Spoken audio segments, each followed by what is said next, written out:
Batuk pilek pada bayi itu seringkali disebabkan karena virus. Infeksi virus sendiri itu yang mempengaruhi cepat atau lama penyembuhannya itu tergantung dari daya tahan tubuh dari bayi atau anak tersebut. Jadi, daya tahan tubuh itu ibaratnya seperti tentara. Jadi ketika ada serangan dari virus, dari bakteri, dia akan berusaha melawan. Nah, ketika daya tahan tubuhnya bagus, virus ini akan kalah, jadi akan sembuh. Obat batuk yang biasanya diberikan pada saat batuk dan pilek itu biasanya cenderung hanya untuk mengurangi ketidaknyamanannya. Sedangkan yang mempengaruhi penyembuhannya yang paling utama adalah dari daya tahan tubuh tadi.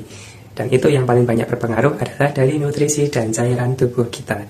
Dan bila daya tahan tubuhnya bagus, rata-rata infeksi itu terjadi selama 3-7 hari. Jadi